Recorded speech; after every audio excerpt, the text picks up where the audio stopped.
ना हमेशा की तरह आपस में पांचों बांट लो, ये कुंती ने जब कहा होगा तो क्या पांचों पांडवों ने ऐसा बिहेव किया होगा, अरे वाह ये तो बहुत बढ़िया हो गया भाई कि अब तो हम पांचों की द्रौपदी हो गई। या फिर जब कुंती घर से बाहर निकली होंगी और उसने देखा होगा कि भाई ये तो एक एक लड़की है, एक राजकुमारी है जिसको अर्जुन जो है वो स्वयंवर में जीत के लाया, तो अपना सेंटेंस क्या कुंती ने वापस नहीं लिया हुआ? क्या क्षत्रिय लोग हमेशा वचनों में ही बात करते हैं कि एक बार बोल दिया सो बोल दिया?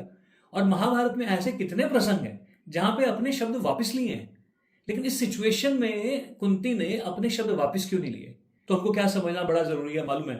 हमें यह समझना जरूरी है कि ये जो बेसिकली जो महाभारत है, जो पूरी की पूरी महाभारत है, मैं आपको अपने हिसाब से पूरी बताऊंगा कि एग्जैक्टली महाभारत क्या थी और हम लोगों के सामने महाभारत को कैसे प्रेजेंट किया गया।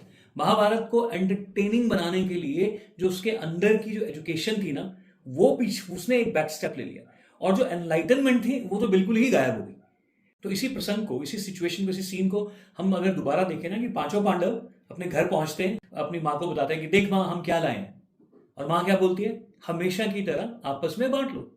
अब सिचुएशन क्या सच में ऐसी हुई होगी कि जब बाहर आई और उसने देखा कि यार ये तो एक राजकुमारी है, अर्जुन जो है वो इसको स्वयंवर में जीत कर लेकर आया, ये तो मैंने गलत बोल दिया, और उसने अपने सेंटेंस को करेक्ट किया होगा, क्योंकि कुंती जो है वो भी कोई ऑर्डिनरी राह चलती लड़की नहीं थी। She was a princess, she was a queen. और पांचों पांडवों ने भी ये नहीं किया होगा, अरे वाह अब तो माँ तूने बोल दिया, अब तो ये जो एक अकेली द्रौपदी जो है ना, ये हम पांचों की है, इसके ऊपर हम पांचों का राइट है as a husband. Not at all. तो कुछ सेंटेंसेस की ना डायसेक्शन करते हैं कि सबसे पहले युधिष्ठिर ने क्या बोला होगा कि क्या माँ देख हम क्या लाए हैं, क्या कोई द्रौपदी जो है वो क्या कोई वस्तु है कि हम कोई आलू लेके आए हैं, बैंगन लेके आए हैं? नहीं। तो फिर इसका मतलब ये है कि ये सेंटेंस तो नहीं बोला होगा, मोस्ट लाइकली नहीं बोला होगा, बिकॉज युधिष्ठिर भी अपने आप में एक स्कॉलर थे। हो सकता है उन्होंने ये सेंटेंस बोला, माँ देख हमारे साथ कौन आया है। अगर कौन आया है तो फिर कुंती ये सेंटेंस कभी नहीं बोल सकती कि भाई जो भी आया है आपस में बांट लो। Not at all. तो यहां पे ना ये विरोधाभास है। यहां पे वी नीड टू अंडरस्टैंड कि इस पूरे प्रसंग का एक्चुअली मीनिंग क्या है, उसका मकसद क्या है, स्टोरी में इस पूरे सिचुएशन का रोल क्या है। और वो रोल जो मैं आपको बताऊंगा ना, आप उससे एग्री करेंगे कि ये जो बात है इसका मैसेज क्या देना है। इस बात को एंटरटेनिंग बनाने की वजह से ना, इस बात का जो एक्चुअल मैसेज था, जो लोगों तक पहुंचना चाहिए था महाभारत के माध्यम से, उस महाकाव्य के माध्यम से, वो पहुंचा ही नहीं। उल्टा कंफ्यूजन क्रिएट हो गई। अब इस सिचुएशन को मैं आपको अपने हिसाब से समझाता हूं। समझाने वाले ने, स्टोरी टेलर ने या व्यास जी ने जो महाभारत लिखी, वो क्या कहना चाह रहे हैं इस सिचुएशन के हिसाब से। तो पहले हम सिचुएशन देख लेते हैं और उसके बाद जो एक्चुअल मैसेज है उसको पकड़ते हैं, उसको समझते हैं।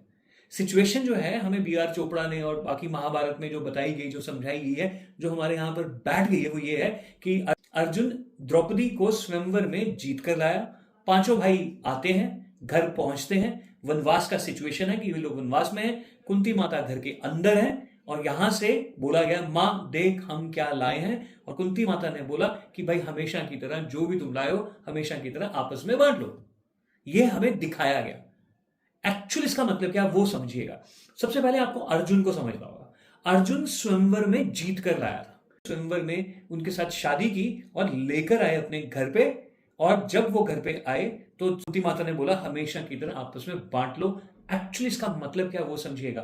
उसको समझने के लिए पहले हम इस बात को पकड़ लेते हैं कि जो द्रौपदी है, थोड़ी देर के लिए मेरी बात से आप एग्री मत करना, बट जब आप समझना शुरू करोगे ना तो आपको उसकी गहराई, उसको उसकी डेप्थ आपको समझ में आने वाली है। द्रौपदी जो है ना वो आपकी लाइफ है। अगर आप 45 साल के हैं और एवरेज हम लोग 70 75 80 साल जिएंगे, तो आपकी लाइफ जो है, आपका जो लाइफ स्पैन है, आपकी जो जिंदगी है, जो हम कॉन्शियसली जीते हैं 70 80 साल की, अगर थोड़ी देर के लिए हम उसको द्रौपदी मान लेते हैं कि वो द्रौपदी है, राइट? तो द्रौपदी क्या होगी? द्रौपदी होगी आपकी जिंदगी, आपका जीवन, मेरी जिंदगी, मेरा जीवन।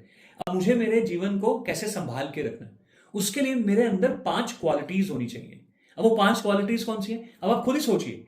आपकी जो जिंदगी है, आप थोड़ी देर के लिए अपने विवेक से सोचिए कि अगर आपको अपनी जिंदगी को संभाल कर, संजो कर रखना है, अगर आपको इस जिंदगी में, इस जीवन में सब कुछ एक्सपीरियंस करना है जो आपकी आंखें कहती हैं कि this is for me. For example, you want to travel the world, और you want a huge house, may be you want good education for your children, for your parents, you want a world travel for your parents. I mean कोई भी आपका dream है, उसको पूरा करने के लिए you have to take care of this life, and to take care of this life my question to you is कि कौन सी क्वालिटीज आपके अंदर होनी चाहिए कि आपका ये जो जीवन है ना ये सही रहे, ये जो आपकी जिंदगी है ना बढ़िया हो, आप जो चाह रहे हैं वो आप कर पाए।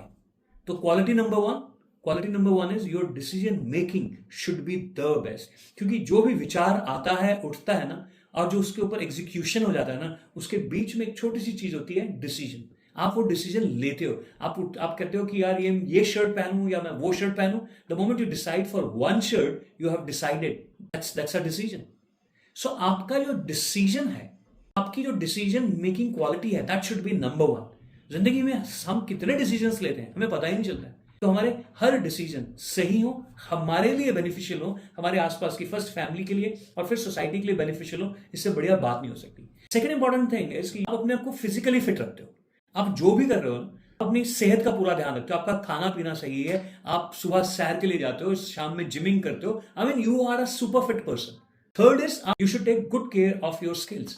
आपका जो भी काम कर रहे हो अगर आप उसमें थोड़ी सी और मास्टरी आ जाए, जस्ट पॉज लीजिए, सोचिए कि आप जो भी काम कर रहे हो उसको थोड़ी सी मास्टरी आ जाए, थोड़ी सी उसमें एक्सीलेंस आ जाए, फिर क्या होगा? आपकी प्रोफेशनल एक्सीलेंस में जब इंप्रूवमेंट आएगी तो आपकी जिंदगी में ग्रोथ होने के चांसेस हैं और बहुत सारे बेनिफिट्स हैं। वर्क लाइफ बैलेंस की चिंता नहीं रहेगी, आपको बॉस से घबराने की चिंता नहीं रहेगी, आपको आपके काम में मजा आना शुरू हो जाएगा, आपकी रिस्पेक्ट बढ़ेगी, आपकी सेल्फ स्टीम स्ट्रांग हो जाएगी। तो तीन क्वालिटीज कौन सी होगी? आपके स्किल में मास्टरी है, आपकी डिसीजन मेकिंग स्ट्रांग है, आप फिजिकली फिट हो। जस्ट इमेजिन अगर सिर्फ ये तीन क्वालिटीज आपके अंदर हो जाए तो आपकी जिंदगी कैसी होगी। अब एक और क्वालिटी लेते हैं कि जो भी आप कर रहे हो ना वो अपने आपके इकोसिस्टम के हिसाब से बहुत बैलेंस काम कर रहे हो। मतलब because of you nature is not being disturb. अब मैं नेचर का तो शायद नहीं ध्यान रख सकता हूँ, शायद मैं पेड़ नहीं लगा सकता हूँ, मैं पौधों को पानी नहीं लगा सकता हूँ, मैं गंगा नहीं साफ कर सकता हूँ, okay no problems, but the nature around you are not at least disturbing that, because of you that is not going getting destroyed. Correct? So आप नेचर का आप ध्यान रखते हो, उसके बाद आप जीव जंतुओं का भी ध्यान रखते हो। जैसे हमारे हिंदू कल्चर में भी है कि आप गाय को पानी, आप गाय को खाना देते हो, चींटियों को चींटियों को दाना डालते हो, सूर्य को आप जल चढ़ाते हो, तुलसी माता को आप जल चढ़ा, number of things are there. तो आपके अंदर ये 5 क्वालिटीज है ना, तो आपकी ये जो जिंदगी है ना ये बहुत खूबसूरत होने वाली है।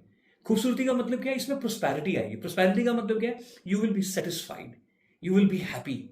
हेल्थ, वेल्थ एंड हैप्पीनेस, ये 3 चीजें आपके पास है, दैट मीन्स प्रोस्पेरिटीज है। अब इन 3 चीजों को भी समझा देता हूं कि अगर आप शायद लाख रुपए की स्किल वाले आदमी हैं बट प्रोस्पेरिटी है, आप शायद 10,000 रुपए कमा पाते हैं मुश्किल से, प्रोस्पेरिटी इज देयर। तो प्रोस्पेरिटी का जो पैमाना है ना वो यूनिवर्सल हो जाएगा। कमाई कुछ भी हो, पैसे कुछ भी हो, रुतबा कुछ भी हो, लेकिन end of the day if you are happy with your family is happy with you, nothing can beat that. अब यहां पर वापस आते हैं। तब द्रौपदी, कुंती, 5 पांडव, इस कनेक्शन को समझते हैं कि जब कुंती ने कहा ना कि द्रौपदी को आपस में बांट लो, तो एक्चुअली वो बांट लो नहीं था।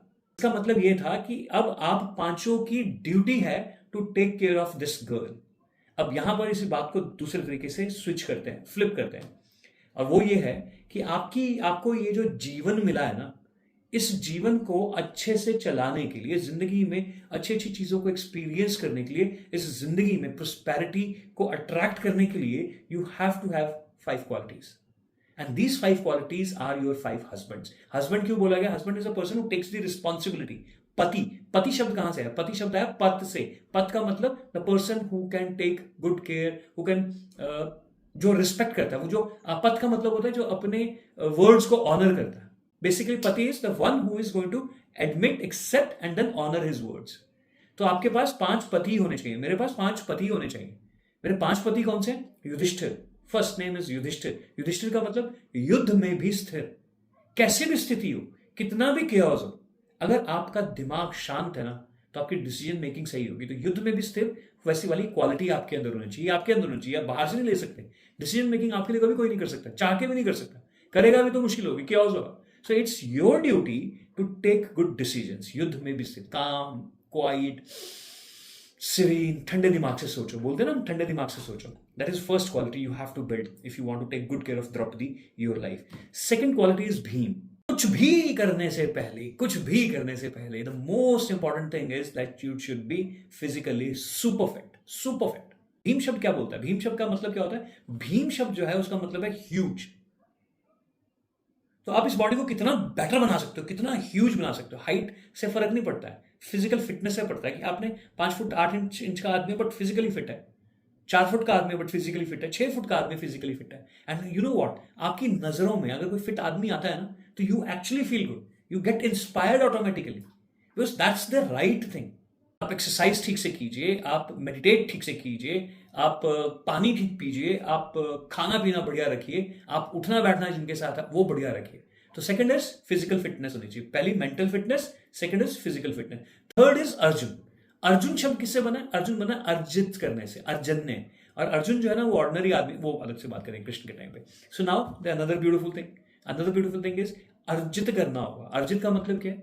अर्जित का मतलब है कि आप कुछ एक्सरसाइज करो, मतलब you execute something and you become better at it, you execute something you become better at it. इसीलिए अर्जुन को हमने हर बार किस बात पे सुना है? मछली की आंख। मतलब आपके अंदर ऐसी कुशलता होनी चाहिए, आपके अंदर ऐसा कौशल होना चाहिए, ऐसी एक्सीलेंस होनी चाहिए कि आप जो कर रहे हो ना उसको लाने के लिए आपका एक ही फोकस है, मछली की आंख। दैट मीन्स उसके अलावा कुछ सुनता नहीं है, उसके अलावा कुछ दिखता नहीं है। और ये करने के लिए क्या चाहिए? You should be physically fit. ये करने के लिए क्या चाहिए? इसको नेक्स्ट लेवल पर लेके जाने के लिए क्या चाहिए? आपकी decision making has to be real wow. Then comes Nakul. Nakul से क्या मतलब है? नकुल जो शब्द है ना वो कुल से बना है, कुल नकुल। कुल का मतलब हम बोलते हैं ना हमारा कुल है, हमारा ट्राइब है। नकुल क्या बोलते हैं? नहीं, पूरी दुनिया हमारी ट्राइब है। ये शर्मा वर्मा चौहान ये नहीं, पूरी दुनिया हमारी ट्राइब है। देन सहदेव। सहदेव का मतलब क्या है? सहदेव, सहने, सहने वाला व्यक्ति। तो ये जो नकुल है, ही टॉक्स अबाउट, दोनों भाई थे लेकिन दोनों की स्पेशलिटी क्या थी? नकुल वॉज, और दोनों बहुत खूबसूरत थे। इसलिए नहीं खूबसूरत थे कि इनके नैन नक्श बहुत अच्छे थे, ये इसलिए खूबसूरत है, वो समझाने का तरीका है, बट मस्त खूबसूरत भी होंगे। बट ये इसलिए खूबसूरत थे क्योंकि इनके कर्म बड़े जबरदस्त थे। अब कैसे कर्म बड़े जबरदस्त थे?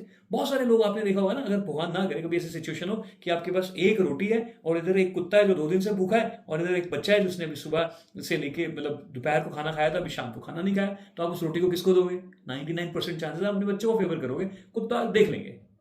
बट नकुल और सहदेव का क्या था? वो they used to respect everything on this earth as good as if it is there. Nakul, मेरे कुल का है सब कुछ, I am not from a short small tribe.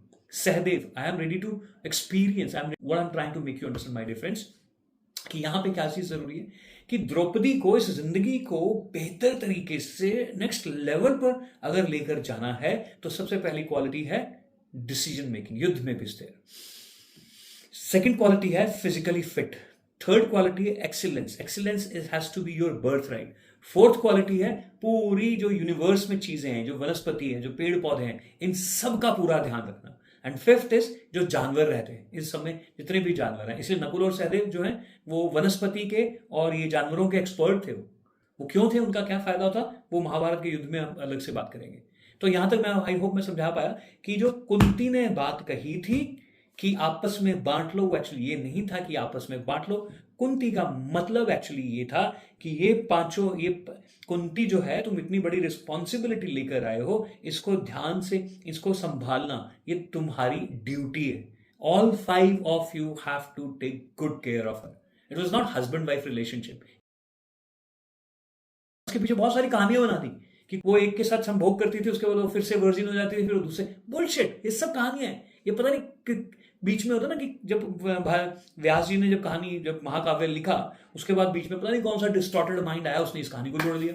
लोगों ने सवाल किए होंगे, उसने बोला हाँ ऐसे ऐसे करने के लिए ऐसा था। अरे द्रौपदी तो बहुत कमाल थी, वो हर रात को संभोग करने के बाद फिर से वर्जिन हो जाती। भाई किसको चाहिए virgin?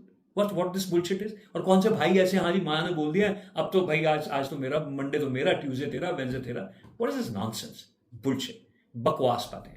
So coming back to make you understand, so यहाँ पे